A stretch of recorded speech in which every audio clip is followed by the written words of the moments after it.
ಇಲ್ಲಿ ನಾವು kinetic energy derivation ನೋಡ್ತಾ ಇದ್ದೀವಿ. ಕೈನೆಟಿಕ್ ಎನರ್ಜಿ ಅಂತ ಹೇಳಿದ್ರೆ ಮೂವ್ಮೆಂಟು, ಹಾಗಾಗಿ ಅಲ್ಲಿ ಕನ್ಸಿಡರ್ ಅ ಮೂವಿಂಗ್ ಆಬ್ಜೆಕ್ಟ್. ಆಯಿತಾ? ಇದ್ರ ವೆಲಾಸಿಟಿ ಇದು ಹೋಗ್ತಾ ಇದೆ, ಇದ್ರ ವೆಲಾಸಿಟಿ ಒಂದು ಯು ಅಂತ ಕನ್ಸಿಡರ್ ಮಾಡೋಣ. ಇದ್ರ ಮೇಲೆ ಕೆಲಸ ಮಾಡ್ಬೇಕು ನಾವು. So will apply a force. ಆಯಿತಾ?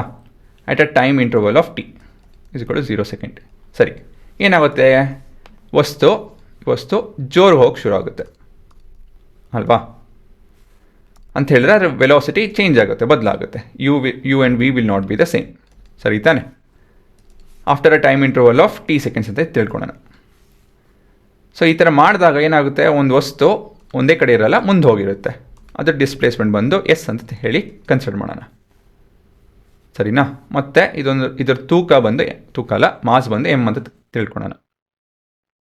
ಸೊ ಇದು ನಿಮ್ಮ ಗೀವನ್ ಇದ್ದಂಗೆ ಇವೆಲ್ಲ ಲೆಕ್ಕ. ಸೊ ಈ ಸಿನಾರಿಯೋ ನಾವು ಕನ್ಸಿಡರ್ ಮಾಡ್ತೀವಿ. ಅಂತ ಹೇಳಿದ್ರೆ ಒಂದು ವಸ್ತು ಒಂದು ಪರ್ಟಿಕ್ಯುಲರ್ ವೆಲಾಸಿಟಿಯಲ್ಲಿ ಹೋಗ್ತಾ ಇರಬೇಕಾದ್ರೆ ನಾವು ಅದ್ರ ಮೇಲೆ ಕೆಲಸ ಮಾಡ್ತೀವಿ. ಅದರಿಂದ ಎನರ್ಜಿಗೆ ಏನಾಗುತ್ತೆ, ಆ ಎನರ್ಜಿ ಡಿಫ್ರೆನ್ಸ್ ಏನಿದೆ ಅಂತ ಹೇಳಿ ತಿಳ್ಕೊಂತು ಅಂತ ಹೇಳಿದ್ರೆ that is our kinetic energy. ಸರಿ ತಾನೆ? ಸೊ ಮೊದಲೇದಾಗ ನಾವು ಎಷ್ಟು ಕೆಲಸ ಮಾಡಿದ್ರಿ ಅಂತ ತಿಳ್ಕೊಂಡ್ರೆ, ವರ್ಕ್ ಡನ್ ಬೈ ಎಫ್ ಹೇಳಬೇಕು ಅಂತ ಹೇಳಿದ್ರೆ ಅದೆಷ್ಟು ಅಂತ ತಿಳ್ಕೊಂಡ್ರೆ ನಾವು ಕೈನೆಟಿಕ್ ಎನರ್ಜಿ ಕಂಡುಹಿಡಿಬೋದು. ಏನಕ್ಕೆ ನೆನಪು ಇದೆಯಲ್ಲ? Remember, work what we do gets converted to energy that we spend is nothing but used up as work. ಇದನ್ನ ಇದೆಯಲ್ಲ, ಹೇಳಿದ್ನಲ್ಲ ನಾನು ಸ್ಟಾರ್ಟಿಂಗಲ್ಲಿ. ಆ ಪರ್ಟಿಕ್ಯುಲರ್ ಕನ್ಕ್ಲೂಷನ್ನು, ನೇಚರಲ್ಲಿರುವಂಥ ಕನ್ಕ್ಲೂಷನ್ ನಾವು ಅರ್ಥ ಮಾಡ್ಕೊತ ಅಂತ ಹೇಳಿದ್ರೆ ಇವೆಲ್ಲ ಡಿರೈವೇಷನ್ ಸುಲಭ ಆಗುತ್ತೆ. ಸರಿ ತಾನೆ? ಇದು ಸ್ವಲ್ಪ ಚೆನ್ನಾಗಿ ಮಾಡ್ತೀನಿ ಕಂಡ್ರು, ಇಷ್ಟ ಆಗಲಿಲ್ಲ ನನಗದು.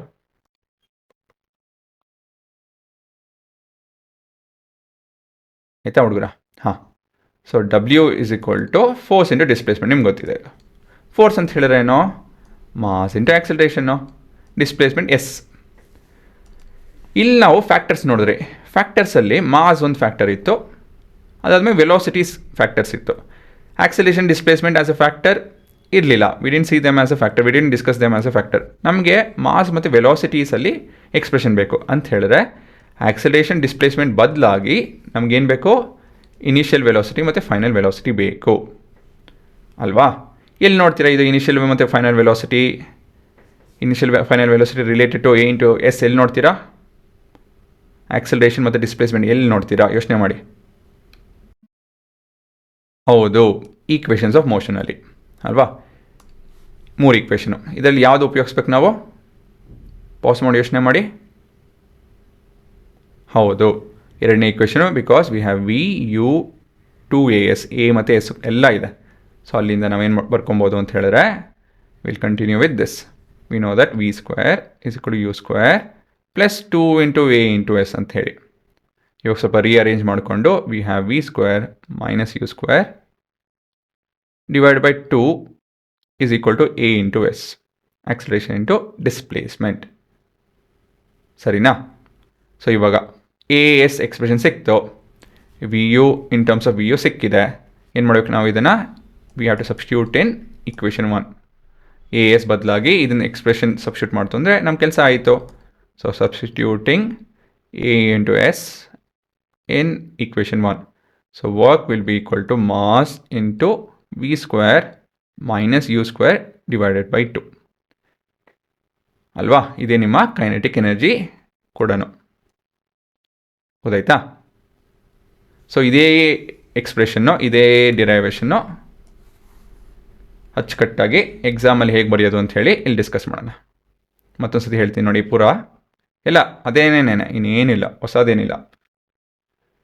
ಹಾಂ. Assumption: consider an object of mass m moving with a uniform velocity of u. ಇದು initial condition. Let it be displaced through a distance of s when a constant force F acts on it in the direction of displacement. Force F act ಆಗ್ತಾಯಿದೆ. Let its velocity change to u to v. Let a be the acceleration. Acceleration is a. The work done by the force is equal to force into displacement. But we know that force is mass into acceleration into displacement. ಏನಕ್ಕೆ ಅಂತ ಹೇಳಿದ್ರೆ because force is equal to mass into acceleration. ಇದೆಲ್ಲ ಬರೀಬೇಕಾಗುತ್ತೆ ನೀವು. ಮತ್ತಿವಾಗ ನಮಗೆ mass into acceleration ಒಂದು expression ಬೇಕು. ಅದೆಲ್ಲಿಂದ ಸಿಗುತ್ತೆ? As per the equation of motion V square is equal to U square plus 2as. So ನಾನು ರೀಅರೇಂಜ್ ಮಾಡ್ತು ಅಂತ ಹೇಳಿದ್ರೆ ಇದೆಲ್ಲ ಗೊತ್ತಾಗಲಿಲ್ಲ ಅಂತ ಹೇಳಿದ್ರೆ linear equation in one variable ಅದರಲ್ಲೆಲ್ಲ ಹೇಳ್ಕೊಟ್ಟಿದ್ದೀನಿ, how to solve such in equation ಅಂತ ಹೇಳಿ. ಬೇಸಿಕ್ಸ್ ಕಲ್ತ್ಕೊಂಡೆ ಇದೆಲ್ಲ ಸುಲಭ ಆಗುತ್ತೆ. ಹಾಂ, ಇದು ಎಕ್ಸ್ಪ್ರೆಷನ್ ಸಿಕ್ತು. ಇದನ್ನು 1 ಅಂತ ಕರಿತಾಯಿನಿ. ಇಲ್ಲಿ ಇವಾಗ ಕಲರ್ ಚೇಂಜ್ ಮಾಡೋಣ. Substituting a into s in 1. So ಏನಾಗುತ್ತೆ, we have w which is equal to mass into v square minus u square divided by 2. So w is equal to mass by 2 v square minus ಏನು ಮಾಡ್ತಾ ಇದ್ದೀನಿ ಅಂತ ಹೇಳಿದ್ರೆ distributive property ಉಪಯೋಗಿಸ್ತೀನಿ ನೋಡಿದ್ರ, ಅದನ್ನು ಆಮೇಲೆ ಹೇಳ್ತೀನಿ. ಇದು ಅಚ್ಚುಕಟ್ಟಾಗಿ ಈ ಥರ ಬರ್ಕೊಂಡೆ ಅಷ್ಟೇ, ಇನ್ನೇನಿಲ್ಲ. ಕರೆಕ್ಟಾ? ಸರಿನಾ? ಎರಡು ಒಂದೇನೇ, ಬಟ್ ಈ ಥರ ಸ್ವಲ್ಪ ಚೆನ್ನಾಗಿ ಕಾಣಲಿ ಅಂಥೇಳಿ ಈ ಥರ ಬರ್ತೀನಿ. ಏನಕ್ಕೆ ಅಂಥೇಳಿ ನಿಮಗೆ ಅರ್ಥ ಆಗುತ್ತೆ. ಇವಾಗ ವರ್ಕ್ ಬಂತು, the work done by the force ಬಂತು. Work done by the force ತಿಳಿತು. ಈ ವರ್ಕು ಏನಾಯಿತು, ಈ ವರ್ಕಲ್ಲಿ ಏನಾಗುತ್ತೆ, ಎನರ್ಜಿ ಟ್ರಾನ್ಸ್ಫರ್ ಆಗುತ್ತೆ. Work is nothing but energy transfer. The object gains energy equal to the work done. It make sense. ಹೇಗಂತ ಹೇಳಿದ್ರೆ as per the law of conservation of energy, ಇದರಿಂದಾಗಿ. ಸರಿನಾ? ಎರಡು ಕೇಸ್ ಇದೆ ಹುಡುಗರ. ಕೇಸ್ ಒನ್ನಲ್ಲೇನೋ when the object has a initial velocity of you ಅಂತ ಹೇಳಿದ್ರೆ ಈ ಎಕ್ಸ್ಪ್ರೆಷನ್ನು ಕೈನೆಟಿಕ್ ಎನರ್ಜಿ ಕನ್ವರ್ಟ್ ಆಗುತ್ತೆ. ನಾನು ಡಿಸ್ಟ್ರಿಬ್ಯೂಟಿವ್ ಪ್ರಾಪರ್ಟಿ ಉಪಯೋಗಿಸ್ಕೊಂಡು ಇದನ್ನು ಮಾಡ್ತೀನಿ ನೋಡಿ. So M V square by 2 minus M U square by 2. ಸರಿನಾ? ಎಮ್ ಬೈ 2ನ ನಾವು we are distributing it across. ಆಯಿತಾ?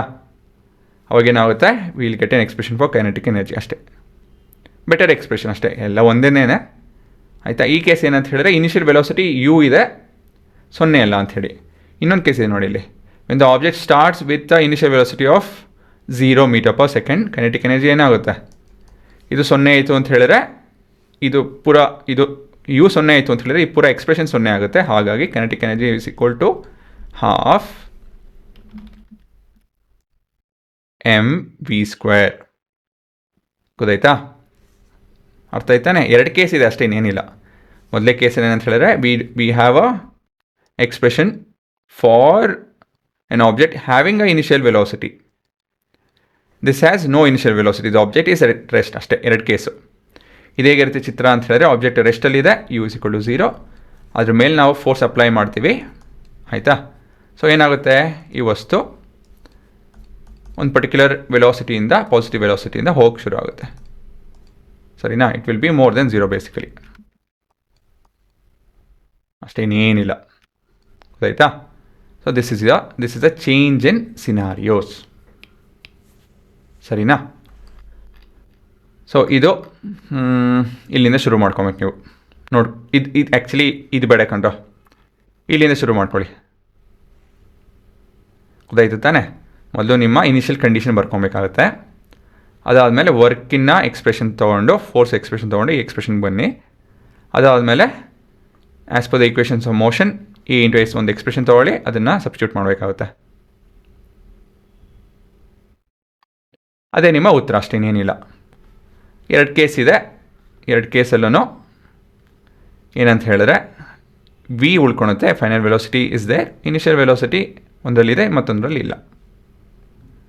ಅಷ್ಟೇ, ಇದೇನು ಕಾಂಪ್ಲಿಕೇಟೆಡ್ ಏನಿಲ್ಲ. Just that we have different cases. ಏನು ನೀವು ಗಟ್ಟೊಡೆಯಂಗಿಲ್ಲ. ಒಂದು ಗೊತ್ತಾಯಿತು ಅಂತ ಹೇಳಿದ್ರೆ ಮತ್ತೊಂದು ಸುಲಭವಾಗಿ ಸಿಗುತ್ತೆ ನಿಮಗೆ ಫಾರ್ಮುಲಾ, ಅಲ್ವಾ? So make sense of what your learning. ಸುಮ್ಮನೆ ಗಟ್ಟೊಡೆಗೆ ಹೋಗ್ಬಿಡಿ.